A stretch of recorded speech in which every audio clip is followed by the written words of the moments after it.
ഗ്രേവിയും കൂടെ ഇങ്ങനെ അങ്ങ് ചേർത്തിട്ട്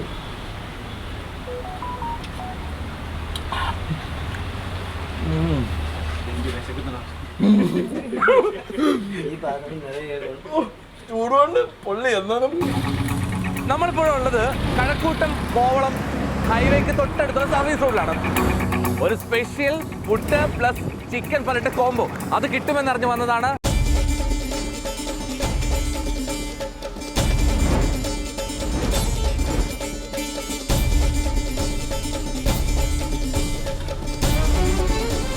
ഇത് കണ്ടുപിടിക്കാൻ അല്പം പാടുപെടും, കാരണം വലിയ ബോർഡോ അങ്ങനെയൊന്നുമില്ല. ഇതൊരു ചെറിയ ഒരു കട, ചെറിയൊരു സെറ്റപ്പാണ്, പക്ഷെ ടേസ്റ്റ് അത് ഗംഭീരമാണെന്ന് പറഞ്ഞു കേട്ടു, അതുകൊണ്ട് വന്നതാണ്. പുട്ടുണ്ട്, പുട്ട് എന്ന് പറഞ്ഞാൽ ആവി പറക്കുന്ന പുട്ടാണ്. കണ്ട സംഭവം സ്ഥലം അത് കുളത്തൂർ, കഴക്കൂട്ടത്തടുത്ത് കുളത്തൂര് TSC ആശുപത്രിക്ക് തൊട്ട് ചേർന്നാണ്. വന്ന് നോക്കാം. അപ്പൊ ഇന്നത്തേക്കുള്ള ഫുഡൊക്കെ സെറ്റായോ? ആയിക്കൊണ്ടിരിക്കുന്നു. നോക്കാം. അല്ല, അതിന് മുമ്പ് ചേട്ടന്റെ പേര് പറഞ്ഞില്ലല്ലോ. പേര് ചന്ദ്രൻ. ചന്ദ്രൻ ചേട്ടാ, ഈ കൂടുതൽ മെനു ഇല്ലാന്ന് എനിക്കറിയാം. പുട്ടും ചിക്കൻ പലട്ടും മാത്രമേ ഉള്ളൂ. പിന്നെ അവിടെ കുക്ക് ചെയ്യുന്ന ആ ഭാഗത്ത് അവിടെ നമുക്ക് കുക്ക് ചെയ്യുന്ന രീതിയൊക്കെ ഒന്ന് പഠിപ്പിച്ചു തരാമല്ലോ. നോക്കാം. ചേട്ടാ പോകും.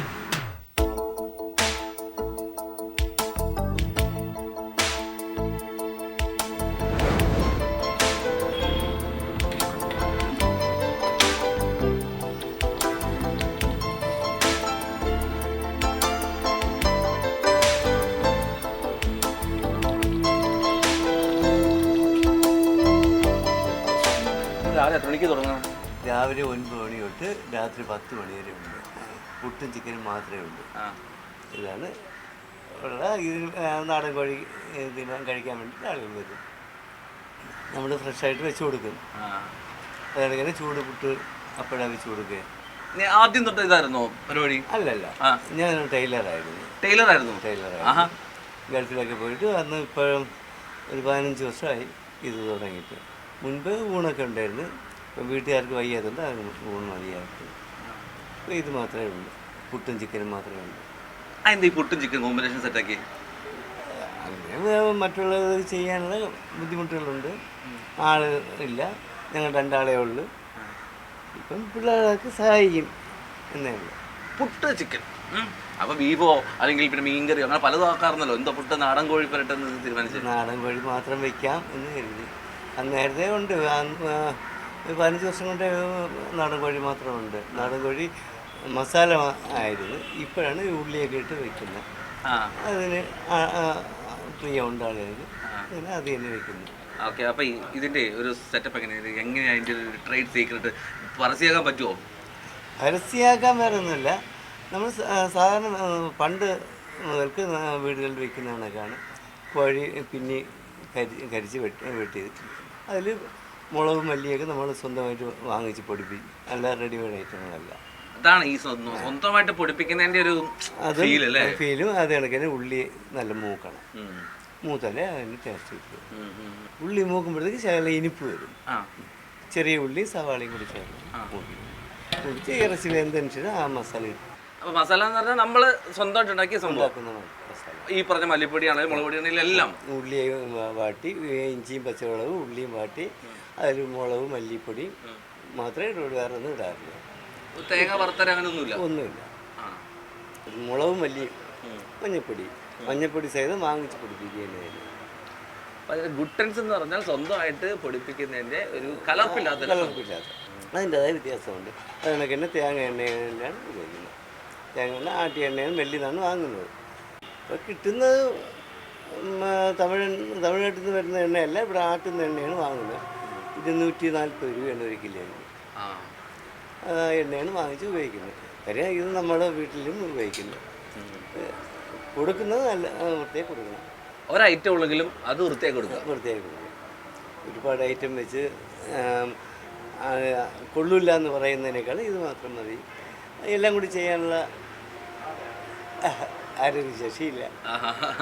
ഈ സ്വന്തമായിട്ട് ചെയ്യുന്നതിൻ്റെ വേറൊരു ഫീൽ ഉണ്ടല്ലോ. അപ്പോൾ മറ്റു നമ്മൾ പണിക്കാർ ഒരുപാട് നിർത്തി കഴിഞ്ഞാൽ അവരുടെ രീതിയിൽ അങ്ങ് പോകുമല്ലോ. അതെ, അതുകൊണ്ടാണ് ഊണിന് മതിയാക്കിയത്.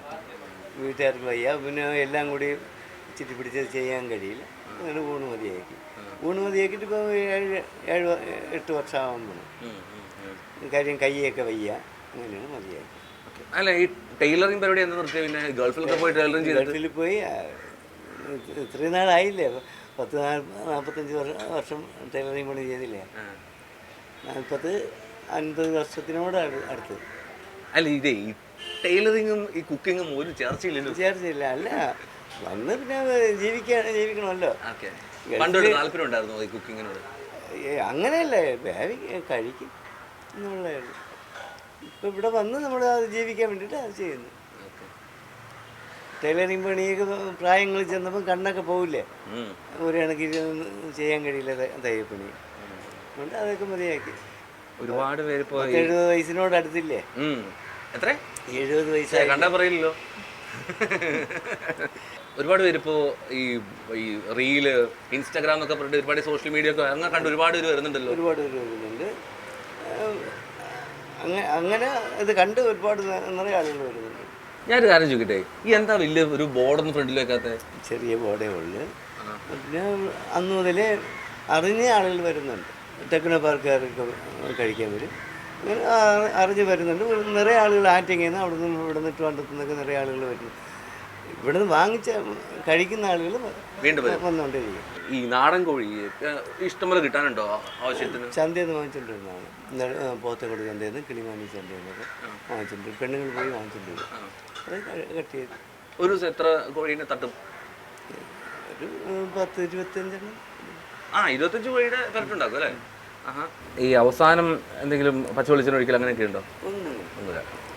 എണ്ണ മാക്സിമം കുറയ്ക്കും. കാര്യം ഒരു 10 കിലോ സവാളയൊക്കെ വാട്ടുമ്പോഴത്തേക്ക് 3/4 കിലോ എണ്ണയ്ക്ക് താഴെ വരും. അതിൽ കൂടുതൽ ഒഴിക്കില്ല. ഇത് കോഴിയുടെ കൊഴുപ്പുണ്ടാവില്ല. അതെ അതെ, ആ കൊഴുപ്പേ കാണുന്നു. അപ്പം ആൾക്കാർക്ക് ഹെൽത്തി ആയിട്ടിരിക്കാൻ പാകത്തിനുള്ള ശ്രമം നടത്തുന്നുണ്ടല്ലേ? എണ്ണ കുറയ്ക്കുന്നു, മാക്സിമം കുറച്ചേ ചെയ്യും. എണ്ണ ഇത് എല്ലാ കോഴിയിലും കൊഴുപ്പ് കാണില്ല. ഇപ്പം കിട്ടുന്ന കോഴിയെല്ലാം നിറയെ കൊഴുപ്പ് കാണും. ഇന്നലെ തന്നെ ഞാൻ 1/2 കിലോ കൊഴുപ്പ് മാറ്റി വെച്ചു. കാര്യം ഇറച്ചി കോരാൻ നോക്കില്ല, കഴിവെടുത്ത് മാറ്റി വരും. ഇത് വെന്ത് വരുന്നുള്ളൂ, പക്ഷെ പറയാൻ പറ്റില്ല.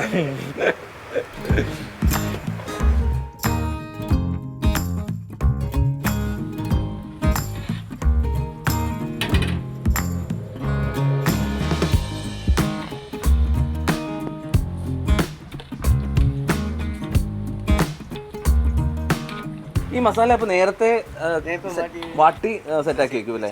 ഓക്കെ. കാര്യം ഇതിപ്പോൾ 3 പ്രാവശ്യം അപ്പോഴെപ്പോഴും ഉള്ളി വാട്ടിയെടുക്കാൻ 5 മണിക്കൂർ എടുക്കും ഉള്ളി വാട്ടിയെടുക്കാൻ.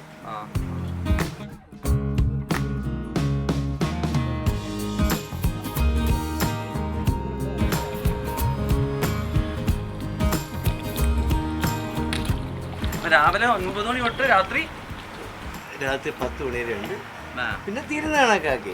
ചിലപ്പോൾ 9:30 തീരും, ചിലപ്പോൾ 11 മണിയായിപ്പോയി. അത് തീർന്ന ഇടയ്ക്ക് പോകും. കണ്ട ആ മസാല കിട്ടിയ ഇപ്ലാന്റ് ഗ്ലാമർ വന്നു.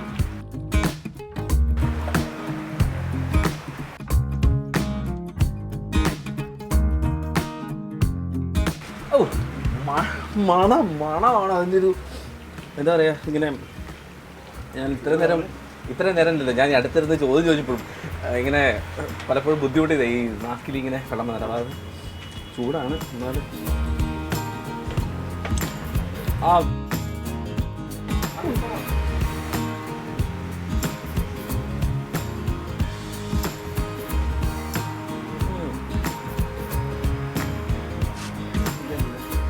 ഇതെവിടെ നിന്ന് വന്ന്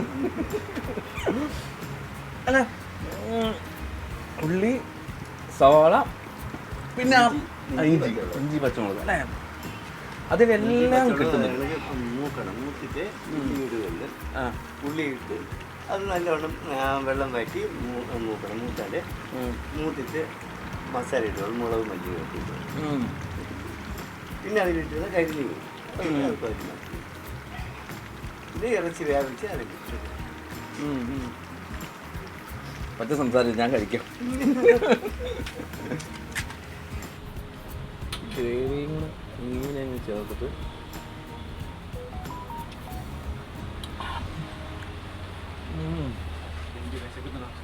ഈ പാത്രം നിറയെ ചൂടുകൊണ്ട് പൊള്ളി എന്നാലും ഈ പാത്രം നിറയെ വയ്ക്കും ഇപ്പോഴേ.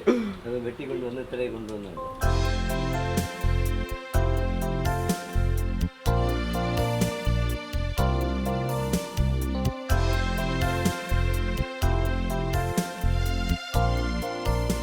നമ്മൾ ആദ്യം അടുപ്പത്ത് നിന്ന് നേരിട്ട് ഒന്ന് പരീക്ഷിച്ചായിരുന്നു. അവിടെ തന്നെ ഞാൻ ടേസ്റ്റ് നോക്കിയതാണ്, സൂപ്പറാണ്. പക്ഷെ എന്നാലും അതിൻ്റെ ചിട്ടവട്ടമാകുമ്പോൾ ഒന്നുകൂടി നോക്കാണ്ടിരിക്കാൻ പറ്റില്ലോ.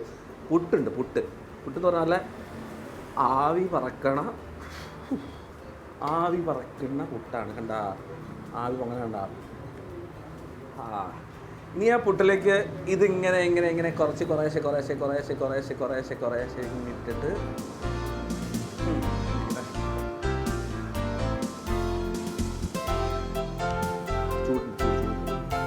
ആ ചൂടോടെ കഴിച്ചാൽ അതിൻ്റെ ഒരു ഫീല്.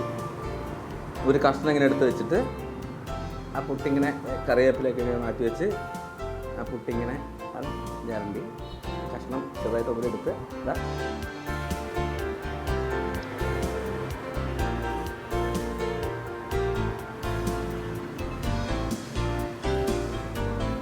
അതന്നെ ഞാൻ ആദ്യം ഇട്ട സംഗതി തന്നെ, പ്രത്യേകിച്ചൊന്നും പറയാനില്ല.